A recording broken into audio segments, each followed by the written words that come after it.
เด้อเอาล่ะมาเลย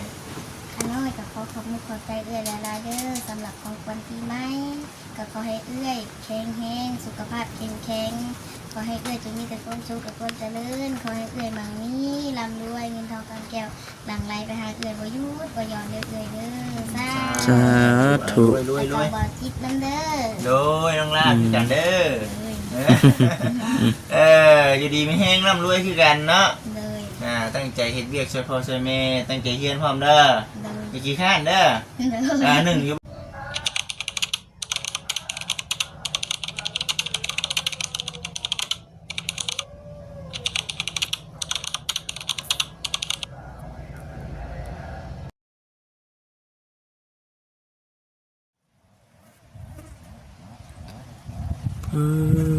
ปวดพัวมักม่วงเพิ่นพี่น้องเอ้ยเนาะเห็นว่ามันจับเบิดคู่หมากคู่หน่วยนี่บ่คำเบิ่งนี่ยันโยดอยู่พี่น้องยันฮักอยู่เบิ่งเฉพาะกลางมักม่วงนี่ก็ยังเติมนึงนะอ๋อเนาะมันก็ออกคู่แหนงคู่นอแท้อันนี้โอ้ยพี่น้องเนาะนะพี่ก็อันนี้ก็สิคุ้มขี้ดินได้อันว่ามังม่วงยังไงเลยในเบิ่งนี่เนาะตัวนี้ก็ได้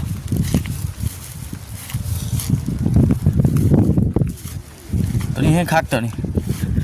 อ๋อจ้ะงาจำขี้ดินเลยครับเป็นดอกเป็นหมาก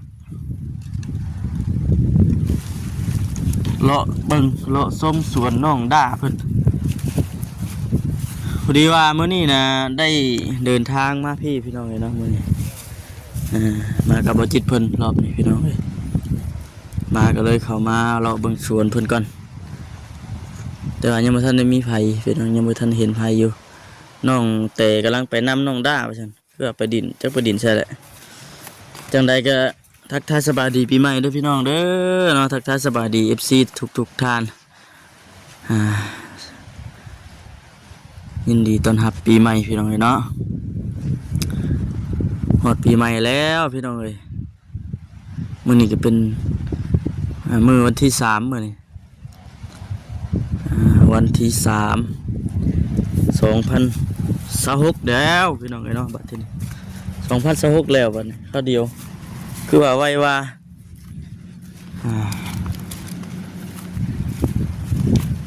จับยังมาท่านได้เป็นสิ้นเป็นอันพี่น้องเอ้ยเนาะ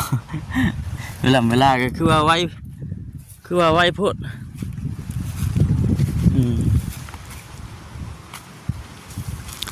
โอ้เพิ่นเอาดินมาถมอีกบ่นี่เนาะเอามาถมอีก3 หลังบ่3 หลังรถ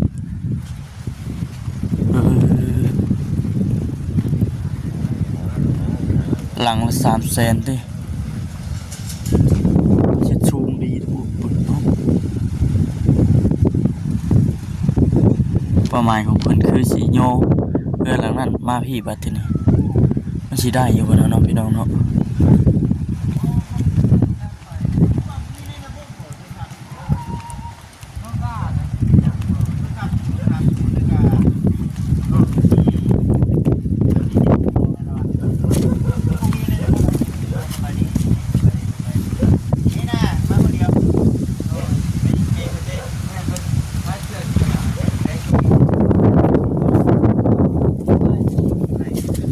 สบายดีเด้อนี่จะได้ฉันให้น้องด่าไปเล่นคุณน้องเตไปตามแล้วน้องเตไปตามมาเอาเครื่องบ่มาไปแล้วบริเหตุงานเดี๋ยวลงมาลงมาผมแหละนี่เนาะมันจะหลังก็ทุกก่อน40บ่ทุกก่อน40 หลังเนาะมันลายเติมไป40 หลังเนาะต้นหมกหมักไม้เฮาติดเบิดเนาะติดเบิดเลยพี่น้องแกนเป็นหมากเบิดคูหน่วยนี่โอ้ยันแต่งามทักตัวน่ะมะม่วงเพิ่นโยดบ่เลยโยดบ่ได้เด้บ้านสวนแล้วนี่พี่น้องเนาะมันยังอันนี้ก็เป็นเครื่องปกคุมขังบ่นี่มันยังนี่ต้นมะเขียบตัวนี้ได้มาเขียบแล้วน้ำเพิ่นเป็นน้อย อันนี้เด้มายังอันนี้ ต้นละมุด มังละมุดอันนั่นบ่ แม่น เออแน่มาเจออะไรมุมไหนก็มีก็คือหมู่ของพัง นี่มาซื้อบ่นี่มาใช้บ่ ๆไปมองมันสร้าง ผมคนนี้เนาะ เอาหารถเนาะเอาตามเงินมาท่าน จ้า จ้ะ เงินเนาะเฮ็ดได้บ่นี่เฮาเสียลงอีก บ่เพิ่นจะมา ไหนบ่รูปหน่อยคุกเพื่อนคุกชานเนาะทางอยู่เนี่ยนะไปเรื่อยเนาะโอ้ยไปไกลดีบ่น้องดานี่ เห็นไหม ไปหน้าผู้ลูก เอา ไกลเติบบ่ ย่างมาบ่ แม่น ย่างไกลเติบได้ย่างเนาะ ไปตาให้มันก่อน นี่มาเลยมาได้ใช้ สบายดีมาได้ไผนี่จะได้หน้าหมู่ไปไหว้น่ะมานี่มาพี่ ที่ว่าจะไปนำนะ ทั้งง่ายทั้งพ่อไปตามเจ้านั่นบ่เห็นเลยทั้งง่ายทั้งพ่อเลยโอ้ยเนาะหนาวบ่ฮ้อนนี่ไดล่ะเนาะลมเฮงอย่ามาฮ้อนเฮ้ยเท่ากล้าเด้ท่านนี่ก็ ไป คุณกล้าไปเรียนดีเลยเอาบ่ได้ไปนำกันซั่นน่ะ ไปนำกันแต่หมู่พาเพิ่นเขาไปเบิ่งจบ โอ้เขาไปเบิ่งรถจบ ไปเบิ่งรถจบ โอ้ยเนาะอยู่แต่เจ้าบัด โดย น้องแต่ตะกี้อยู่เพื่อนนี่แหละบ่จิตบอกว่าให้ไปนำเพิ่นพี่น้องเลยเนาะให้ไปนำเพิ่นไปซื้อเกือบเนาะบ่ซื้อของมาต้อนเนาะเคยเห็นแชทกันหาน้องหลาน เอาเพิ่งไปบ่ติด เจ้านั้นเนาะถ้าโทรหากับบ่ติดพี่น้องเลยเป็นหยังก็ทำกับบ่ติด มันมีสัญญาณบ่ ทำกับบ่ติดบอกมาเด้เพิ่นได้ว่าเพิ่นว่าบ่โทรหาเพิ่นได้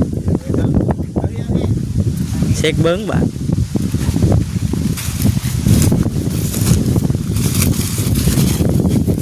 แม่นบ่ เริ่มไปตอนนี้อยู่ได้นี่ได้ไปได้ป่ะไปได้ครับไปได้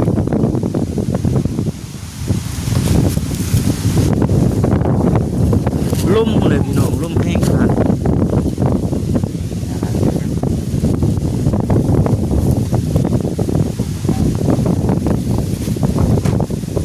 นี่ตรงหน้าเลยมาไปไปอยู่เทิงคุณป่ะลมแน่เนาะเอาผมมีไม้ เทิงกับล่มคือกันอีเทิงกับล่มคือกันลุ่มนึงก็ได้เตียงนะพิงแดดนะ แข็งป่ะ อ่า ไปไปเดี๋ยวเนี่ยเดินก่อนโอเคไ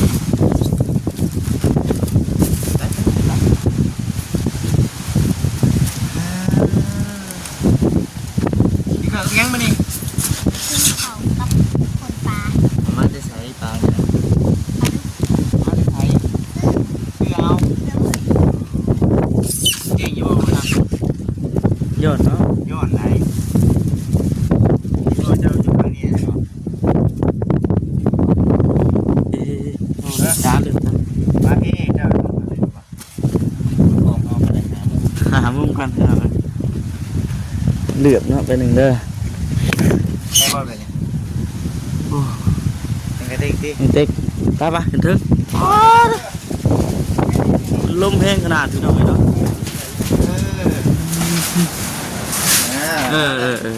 ได้บ่ครับ ได้ รูปดีเลยโอเคลมว่าใครแน่เด้นี่เห็นบ่เนาะรถอะไรเฮียนบ่มานี่ตู้ไป เมื่อวานนี่ก็บ่ได้ไป เป็นยังบ่ไป ขึ้นผัก หักบ่ไม่ได้หัก วันเสาร์ โอ้วันเช้ามานี่เนาะไม่ได้ไปเฮียน วันจันทร์ มื้อวันจันทร์จันทร์สีมานี่เหรอ เลย มื้อวันจันทร์สีมาพี่น้องเอ้ยเอาขนมนี่แหละนี่เนาะมาต้อนเด้อ เลย ลุงยุงลุงยุงเพิ่นเอาขนมมาให้เด็กน้อยนี่กูว้าวสันบุญหนุนท่านข้าเจ้าเลยอยู่สันอันนี้ เป็นไข่หนึ่งเตะเนาะพี่น้องเลยเนาะไข่หนึ่งแข็งต้อนรับปีใหม่นี่เฮ็ดหยังในปีใหม่นี่ ขอเวลาประกาศตื่น ไปเลย ยังของเป็นยังเหตุงานมาแล้ว ยังบ่แล้วเลยบ่ได้ไปทราบบ่นี่ เดินเหตุงานแล้วถึงไป งั้นแล้วก็ไปเบิ่งพอดีปลาทูนี่ใส่ช่องแข็งเด้อล่ะเด้อ เดิน ใส่ช่องแข็งได้2โล เพื่อที่ว่ามีนอกวันถึงเลขที่ซื้อ ไม่หรอ กลับมาทำไม คนถือบ่นี่ ซื้อ นี่อันนี้เป็นอยู่ในร้านของบ่าวนี่แหละ เป็นปลาทู2โลเนาะปลาทู2โลแล้วก็ปลาหมึกว่านี่เจียวเนาะว่าเจียวปลาหมึกก็2โลเนาะหมึก2โลเด้อใส่ช่องแข็งด้วยคือกันกุ้งก็คือกันด้วยใส่ช่องแข็งด้วยกุ้งนี่หมอด2เนาะหมอด2โลแต่ว่า2แสนได้นี่เฉพาะอันนี้ก็เป็นแบบของแพงเอาระวังสิ่งนี้ระวังคงกินกับข้าวเจ้าสิกินยังก่อน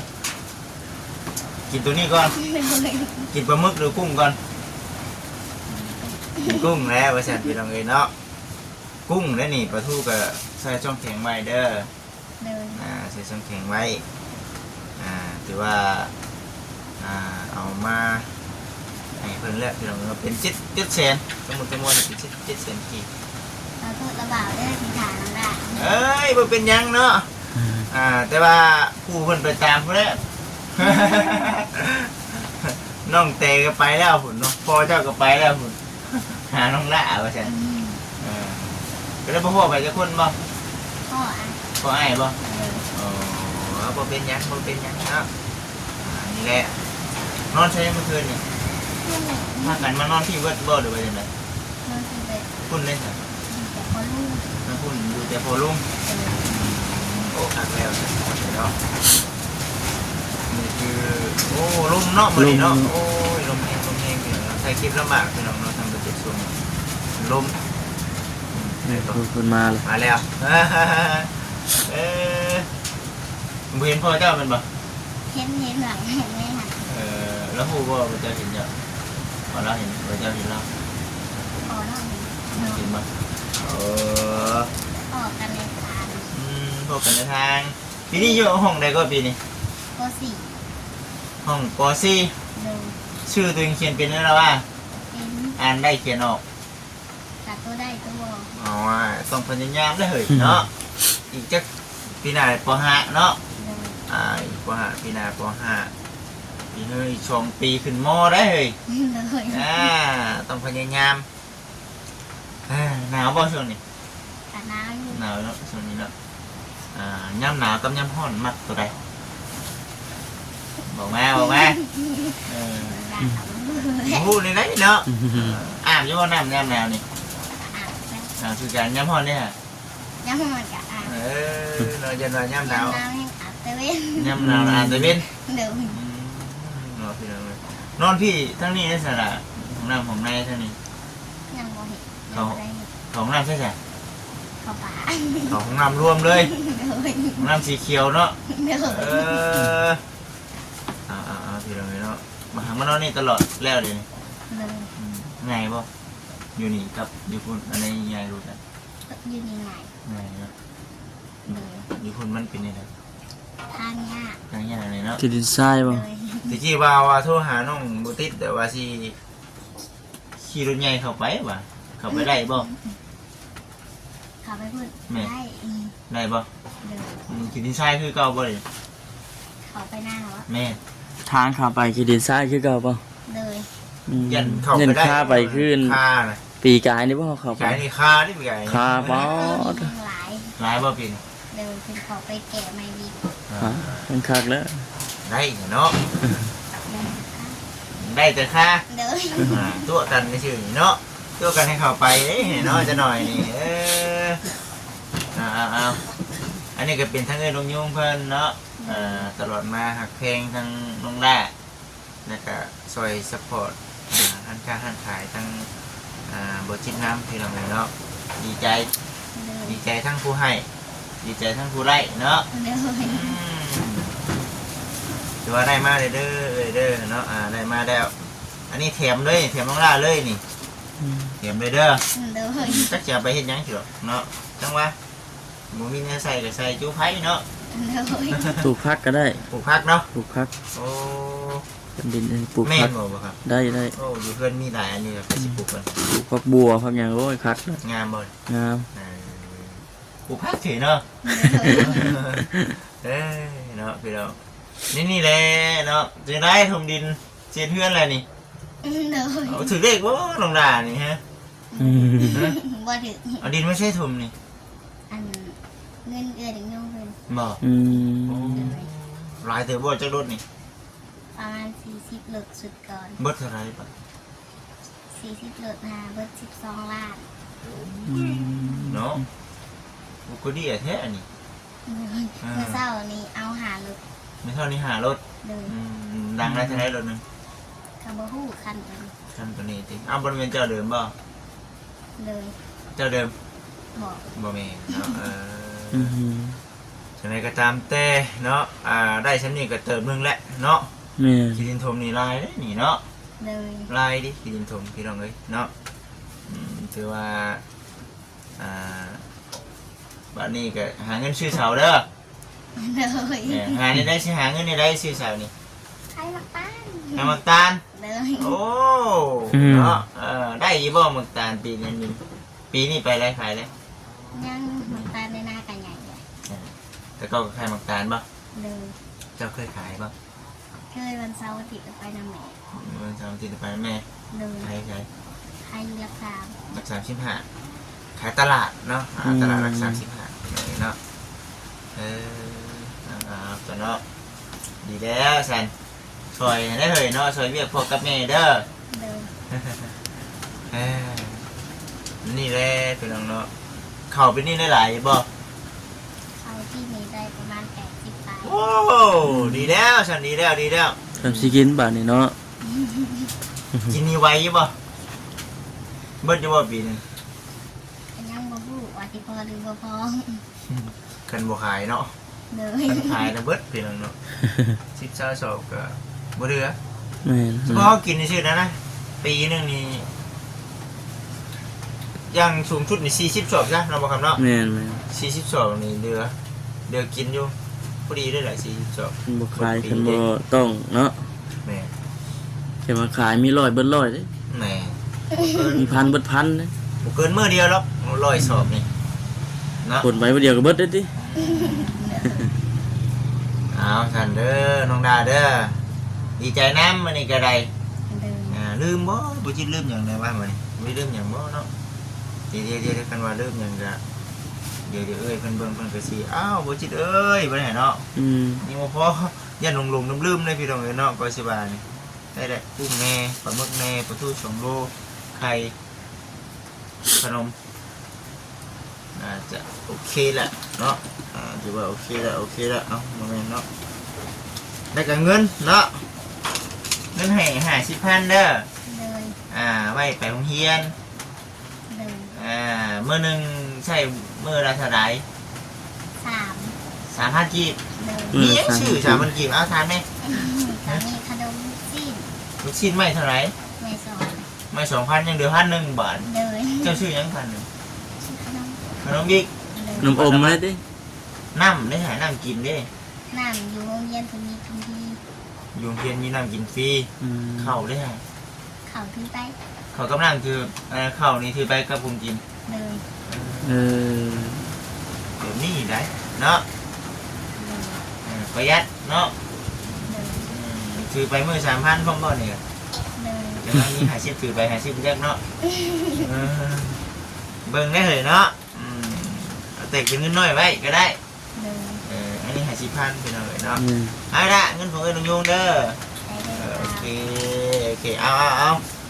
ถือว่าถ้ามันจิตเองก็สิได้ไปเวียกต่อหั่นแหละพี่น้องเอ้ยเนาะน้ำเครื่องน้ำของที่ว่าทั้งเอ้ยเพิ่นชดช่วยดีใจพี่น้องเนาะถ้ามันจิตเองก็ ใช่กับทางน้องล่านี่แหละเนาะขอบคุณโดย เด้อเอาล่ะมาเลย ข้าน้อยก็ขอขอบคุณขอบใจเอื้อยหลายๆเด้อสำหรับของขวัญปีใหม่ก็ขอให้เอื้อยแข็งแรงสุขภาพแข็งแรงขอให้เอื้อยจงมีแต่ความสุขกับความเจริญขอให้เอื้อยมั่งมีร่ำรวยเงินทองกำแก้วหลั่งไหลไปหาเอื้อยบ่หยุดบ่หย่อนเด้อเอื้อยเด้อสา สาธุ รวย แล้วก็บ่จิตนำเด้อ โดยน้องล่าคือกันเด้อ เลย อยู่ดีไม่แห้งร่ำรวยคือกันเนาะ เลย ตั้งใจเฮ็ดเวียกช่วยพ่อช่วยแม่ตั้งใจเฮียนพร้อมเด้อ เลย อย่าขี้ข้านเด้อ เลย หนึ่งอยู่บ่เข่าน่ะ หนึ่งคู่มือ หนึ่งก็มือคือว่าหนึ่งเขาบ่เป็นว่ะ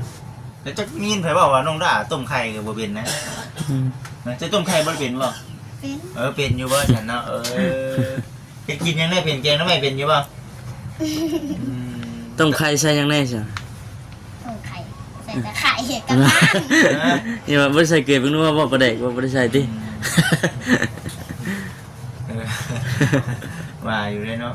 ยังอันนึงได้หม้อได้บ่ได้ใส่บ่ ใช่เลย ใส่อยู่เนาะ เลย อย่าลืมหม้อได้เด้อใส่หม้อทำได้เนาะ แม่น ดีแล้วเพื่อใหญ่ก็สิเก่งบ่เป็นบ่เพื่อใหญ่เนาะทอดไข่เป็นอยู่บ่ทอดไข่ตำแจ่วตำพริกนี่จะกินกับข้าวนี่แซ่บเป็นอยู่บ่ เป็น เป็นเนาะต้องทำไปนี่แหละเป็นอะไรเนาะต้องเฮียนแต่น้อยไปแล้วใหญ่มาจึงเป็นเนาะ เลย ไปสไปเฮา ไป ให้เจ้าเซไว้เด้อ เลย เซไว้นี่ได้นี่เซเบอร์โรดอันนี้เด้อสุดไข่นี่ป้าน้องก็ ได้ ได้ งานสดแต่มันแช่ไว้ช่องแข็ง แม่ขนมก็กินเลยกินหลายเลยเนาะเดี๋ยวบ่ส ไป บาย เอาสบายดี สบายดีน้องหน้าสบายดีโอเคมาบอลอยู่บอลเช้าเพิ่นเด้อพี่น้องเอ้ย ไป เนาะ พี่น้องเอ้ยเนาะ สี่ จบคลิปก่อนบัดทีนี้ เบิ่งโอ้ยทางละ อยู่ดีมีแห้งปีใหม่เด้อเนาะทางเกระดมโยงแล้วก็ทาง FC พ่อแม่พี่น้องสุขุทุกคน ปุ๊บขึ้นมาเถิงเลยพอน้อง ส ได้เล บาย ย ดี